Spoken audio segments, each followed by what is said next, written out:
Hi friends, എല്ലാവർക്കും എന്റെ YouTube ചാനലിലേക്ക് സ്വാഗതം. ഇതൊരു പുതിയ ചാനലാണ്, അതുകൊണ്ട് എല്ലാവരും എന്നെ ഒന്ന് സബ്സ്ക്രൈബ് ചെയ്ത് സപ്പോർട്ട് ചെയ്യണേ.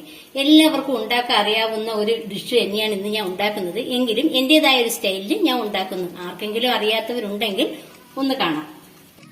ഇപ്പൊ നമുക്കിന്നൊരു ഉപ്പുമാവ് ഉണ്ടാക്കിയാലോ? അതിനായി ഞാൻ ആദ്യമായി ഒരു ചീനിച്ചട്ടി അടുപ്പി വെച്ചിട്ടുണ്ട്. അത് നന്നായി ചൂടായിട്ടുണ്ട്. വറുത്ത റവയാണെങ്കിൽ നമുക്ക് ഈ പ്രോസസ്സ് വേണ്ട. ഇതിപ്പോ വറക്കാത്ത റവയാണ്, അതുകൊണ്ട് തന്നെ ഞാൻ 1 ഗ്ലാസ് റവയാണ് എടുത്തിരിക്കുന്നത്. അത് നമുക്ക് ആദ്യമായി ഒന്ന് വറുത്തെടുക്കാം.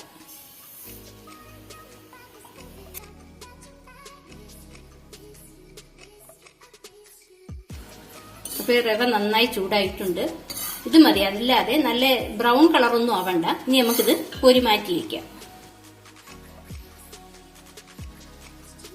ആ ചീനിച്ചട്ടിയിൽ തന്നെ നമുക്ക് ഒരു 2 സ്പൂൺ വെളിച്ചെണ്ണ ഒഴിച്ചു കൊടുക്കാം. ഞാനിപ്പോൾ 1 സ്പൂൺ വെളിച്ചെണ്ണയും 1 സ്പൂൺ നെയ്യുമാണ് ചേർക്കുന്നത്.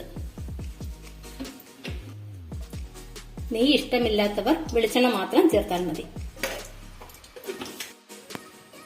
1 സവാളയും 1 ക്യാരറ്റുമാണ് ഞാൻ എടുത്തിരിക്കുന്നത്. അത് പൊടിയായി അരിഞ്ഞു വെച്ചിട്ടുണ്ട്. ഇത് ഇതിലേക്ക് ചേർത്ത് കൊടുക്കാം. ഇഞ്ചിയും പച്ചമുളകും ഇഷ്ടമുള്ളവർക്ക് അതും കൂടി ഇതിന്റെ കൂടെ ചേർത്ത് കൊടുക്കാവുന്നതാണ്. എനിക്കത് ഇഷ്ടമില്ലാത്തതുകൊണ്ടാണ് ഞാൻ അത് ചേർക്കാത്തത്.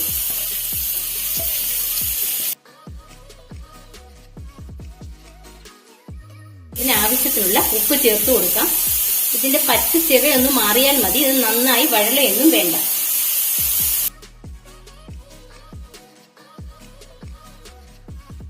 ഉള്ളിയും ക്യാരറ്റും ഒക്കെ വഴണ്ടിട്ടുണ്ട്. ഈ ഒരു പരുവമായാൽ മതി. ഇനി നമുക്ക് ഇതിനാവശ്യമായ വെള്ളം ചേർത്ത് കൊടുക്കാം.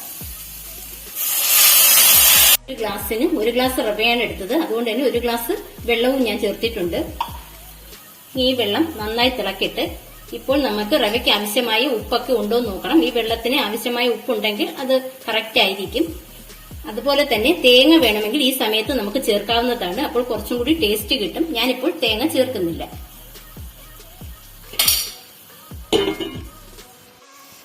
ഇതിലേക്ക് ഞാൻ കറിവേപ്പിലേക്കും പകരം 1 കതുപ്പ് മുരിങ്ങയിലയാണ് ചേർത്ത് കൊടുക്കുന്നത്.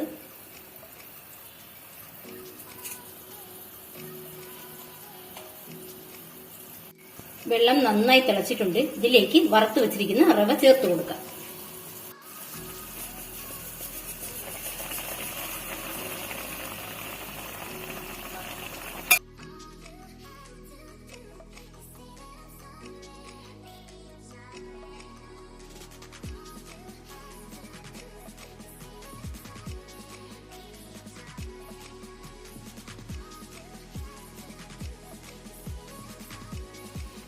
ആ വെള്ളത്തിലേക്ക് റവ നന്നായി യോജിപ്പിച്ചിട്ടുണ്ട്.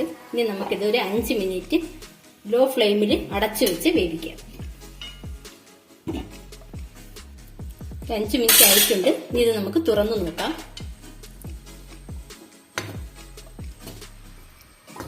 നമ്മുടെ നല്ല സ്വാദിഷ്ടമായ ഉപ്പുമാവ് റെഡി ആയിട്ടുണ്ട്. എനിക്ക് ഇച്ചിരി കുഴഞ്ഞിരിക്കുന്ന ഉപ്പുമാവാണ് ഇഷ്ടം. ഇത് അതുപോലത്തതാണ്. നിങ്ങൾക്ക് ഇത്രയും കുഴഞ്ഞിരിക്കുന്ന ഉപ്പുമാവല്ല എങ്കിൽ ഒരു 3/4 ഗ്ലാസ് വെള്ളം ഒഴിച്ചു കൊടുത്താൽ മതി.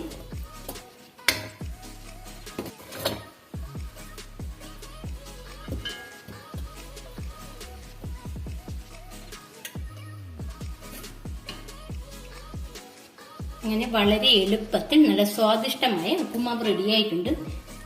ഇത് പഴവും കൂട്ടിയോ അതല്ല വല്ല മുട്ടക്കറിയോ കിഴങ്ങു കറിയോ അങ്ങനെ എന്തെങ്കിലും കറികൾ കൂട്ടിയും കഴിക്കാം.